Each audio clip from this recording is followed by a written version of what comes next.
कक्षा नवम सेमुषी के द्वितीय पाठ्य का अध्ययन कर चुके हैं, अर्थ कर चुके हैं। तो आप उसको समझने के लिए ये वर्ड मीनिंग हार्ड वर्ड्स भी याद करें, और कुछ हार्ड वर्ड्स ये भी हैं जिन्हें ग्रहम प्लस आगत्य, ये ना इसका अर्थ होता है घर आकर के, निक्षिप्य नी प्लस शिप प्लस ल्यप प्रत्यय रख करके, फिर तथेव का तथा प्लस एव यानी उसी प्रकार से, फिर तदंतरम का तत् प्लस अनंतरम उसके बाद, फिर सोपान मेव का हो जाएगा सोपानम प्लस एव सीढ़ी ही, फिर प्रातः तत्र यानी प्रातः प्लस तत्र प्रातः काल वहाँ, फिर भोजनम अपि का हो जाएगा भोजनम प्लस अपि भोजन भी, और तस्मिन एव का संधि विच्छेद हो जाएगा तस्मिन प्लस एव उसी ही। तो अब ये आपने याद कर लिया, तो अब प्रश्नोत्तर की शुरुआत करते हैं। नंबर 1 है एक पदेन उत्तरम लिखत। इसमें एक पद में आपको उत्तर लिखना है।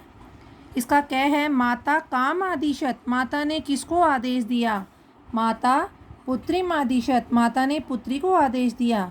ख है स्वर्ण काकह कान है खादत, सोने के कौवे ने किने खा लिया, तो स्वर्ण काकह तंडुलान ए खादत, चावलों को खा लिया। ग है प्रासाद कीदृश्य वर्तते, महल किस प्रकार का था है, तो वो था उसका स्वर्ण निर्मितम, सोने से निर्मित, सोने से बना हुआ।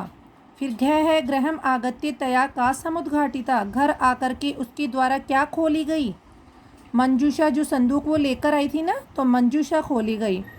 फिर है लोभाविष्टा बालिका कीदृश्य मंजूषाम नयति, लोभी बालिका किस प्रकार की मंजूषा ले जाती है, संदूक ले जाती है, वृहत तमाम यानी सबसे बड़ी। इसी का नेक्स्ट है अधोलिखितानां प्रश्नानां उत्तराणि संस्कृत भाषया लिखत। इनका भी उत्तर आपको संस्कृत भाषा में लिखना है। क्या है, निर्धनाया वृद्धाया दुहिता कीदृशा आसीत, निर्धन वृद्धा की पुत्री कैसी थी, विनम्रा मनोहरा च, विनम्र और मनोहर, ये कीदृशी की जगह आएगा इसका आंसर। फिर क्या है, बालिकया पूर्वम कीदृश्य काकः न दृष्ट आसीत, बालिका के द्वारा पहले किस प्रकार का कौवा नहीं देखा गया था, स्वर्ण पक्षो रजत चंचू स्वर्ण काकः, सोने के पंखों वाला, चांदी की चोंच वाला सोने का कौवा उसके द्वारा नहीं देखा गया था। फिर निर्धनाया दुहिता मंजूषाया कानी अपश्यत, निर्धन दुहिता, निर्धन वृद्धा की पुत्री ने मंजूषा में क्या देखा, तो वो छोटा, सबसे छोटा संदूक लेके गई थी, तो क्या देखा था उसने, महारणानी हीरकाणी, बड़े बड़े हीरे। नेक्स्ट है बालिका किम दृष्ट्वा आश्चर्यचकिता जाता, बालिका क्या देख करके आश्चर्यचकित हो गई, तो किम की जगह आ जाएगा स्वर्णमय प्रासादो दृष्ट्वा, सोने का महल देख करके वो आश्चर्यचकित हो गई। फिर नेक्स्ट है गर्विता बालिका कीदृशम सोपानम अयाचत कीदृशम च प्राप्नोत, और घमंडी बालिका ने किस प्रकार की सीढ़ी की याचना की और कैसी उसने प्राप्त की, तो उसने कीदृशम यानी स्वर्णमयन सोपानम अयाचत, सोने की सीढ़ी की उसने याचना की, मांगी, लेकिन तांबे की सीढ़ी से वो ऊपर गई, तो ताम्रमयम च प्राप्नोत। नेक्स्ट है अधोलिखितानां शब्दानां विलोम पद पाठात चित्वा लिखत। अधोलिखित शब्दों के विलोम पद पाठ से चुन करके आपको लिखने हैं। पश्चात मीन्स बाद में, पूर्व में मीन्स पहले ही। हंसी तुम का हंसने के लिए, रोदी तुम रोने के लिए। अधः मीन्स नीचे, ऊपरी मीन्स ऊपर। श्वेत है मीन्स सफ़ेद, कृष्ण है मीन्स काला। सूर्यास्त है यानी सूर्यास्त, सूर्योदय यानी सूर्योदय। सुप्त यानी सोया हुआ, प्रबुद्ध मीन्स जागा हुआ। नेक्स्ट है संधिम कुरुत, यानी संधि विच्छेद हमें दिए हुए हैं, इनकी संधि करनी है और संधि का नाम भी बताना है। तो नी प्लस अवसत का हो जाएगा न्यवसत, इसमें यण संधि होगी। सूर्य प्लस उदय का हो जाएगा सूर्योदय है, इसमें गुण संधि होगी। वृक्ष से ऊपरी का वृक्ष शोपरी हो जाएगा और इसमें भी गुण संधि होगी। ही प्लस अकार्यत का हो जाएगा यह कार्यत और इसमें यण संधि होगी। च प्लस एकाकिनी का हो जाएगा चैकाकिनी और इसमें वृद्धि संधि हो जाएगी, दो मात्राएं आ गई हैं। अति प्लस उक्तवा का हो जाएगा संधि युक्त पद इत्युक्तवा और इसमें भी यण संधि हो जाएगी। अब नेक्स्ट प्रश्न हम करते हैं आगे, प्रश्न नंबर, अच्छा इसी के आगे और हैं। प्रति प्लस अवदत का हो जाएगा प्रत्यवदत और इसमें भी यण संधि हो जाएगी। फिर प्र प्लस उक्तम का हो जाएगा प्रोक्तम, इसमें गुण संधि हो जाएगी। अत्र प्लस एव का अत्रैव और इसमें भी वृद्धि संधि हो जाएगी। तत्र प्लस उपस्थिता का हो जाएगा तत्रोपस्थिता, इसकी गुण संधि हो जाएगी। और यथा प्लस इच्छम का यथेच्छम, और इसमें भी गुण संधि है। तो ये आपका प्रश्न नंबर 2 कंप्लीट।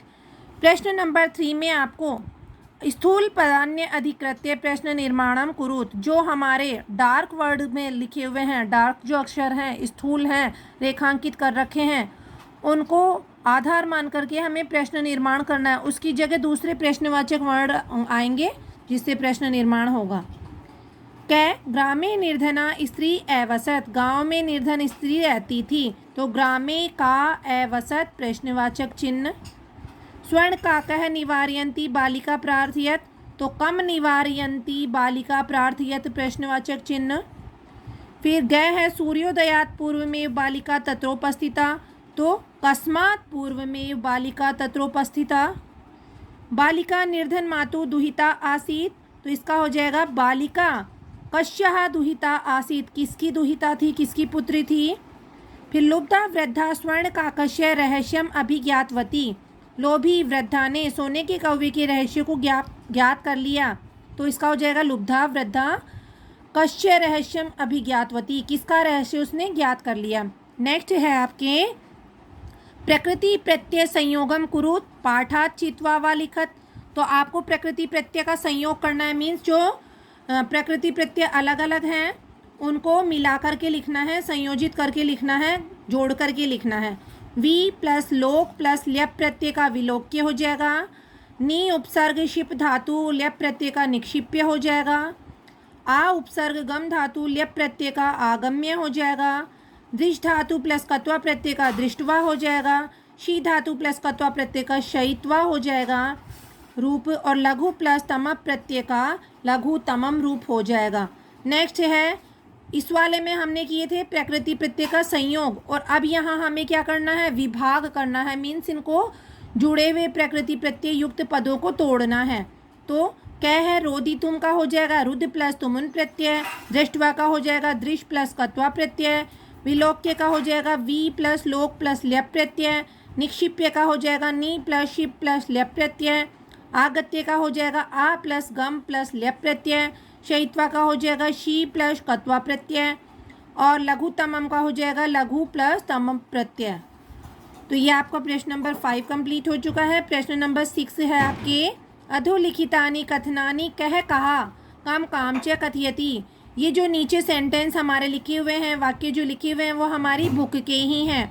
ये वाक्य किसने किसको कहे हैं ये हमें बताना है। तो कथन है यहाँ, और यहाँ अगर पुल्लिंग ने कहा तो कह हो जाएगा, और स्त्रीलिंग ने कहा तो का प्रयोग होता है, आपको पता ही है। तो कह है पूर्वम प्रात राशः क्रियताम, पहले सुबह का भोजन करो, नाश्ता करो। तो ये किसने कहा था, स्वर्ण काकः सोने के कौवे ने कहा था। किसे, बालिकाम बालिका को कहा था। नेक्स्ट है 2 ख है सूर्या तपे तंडुलान खगेभ्यो रक्ष, सूर्य के तप में चावलों को की पक्षियों से रक्षा करो। तो ये किसने कहा था, माता ने कहा था, और किसको, बालिकाम बालिका को कहा था, अपनी पुत्री को कहा था। नेक्स्ट है गै तंडुलान माँ भक्षय, चावलों को मत खाओ। ये किसने कहा था, बालिका ने कहा था, किसको, स्वर्ण काकम सोने के कौवे को कहा था। फिर घ है अहम तुभ्यम तंडुल मूल्यम दास्यामी, ये किसने कहा था, स्वर्ण काकम सोने के कौवे ने कहा था, और किसको, बालिकाम बालिका को कहा था। नेक्स्ट है भो नीच काक अहम आगता मयम तंडुल मूल्यम प्रयच्छ, हे नीच कौवे मैं आ गई हूँ, मेरे चावलों का मूल्य दे दो। ये किसने कहा था, लुब्धा बालिका लोभी बालिका ने कहा था, और स्वर्ण काकम सोने के कौवे से कहा था। नेक्स्ट प्रश्न है आपका 7 उदाहरणम अनुसृत्य कोष्ठक गतिषु पदेषु पंचमी विभक्ति प्रयोगम कृत्वा रिक्त स्थानानि पूरयत। तो ये जो उदाहरण में आपके दे रखा है, तो पंचमी विभक्ति लगानी है। जो भी हमारी ये वर्ड्स हैं इन पदों में पंचमी विभक्ति लगा के हमें fill in the blank fill करना है, रिक्त स्थान फिल करना है।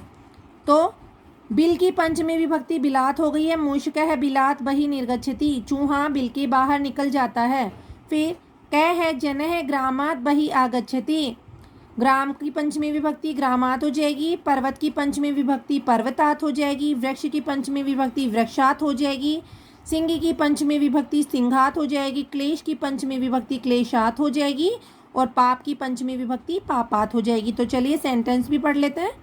जनः ग्रामात् बहिः आगच्छति, मनुष्य गांव के बाहर आता है। नद्यः पर्वतात् निस्सरन्ति, नदी पर्वतों से निकलती है। वृक्षात् पत्राणि पतन्ति, वृक्ष से पत्ते गिरते हैं। बालकः सिंहात् बिभेति, बालक शेर से डरता है। ईश्वरः क्लेशात् त्रायते, ईश्वर है वो क्लेश से डर जाता है, मतलब उसको पसंद नहीं है ये चीज़।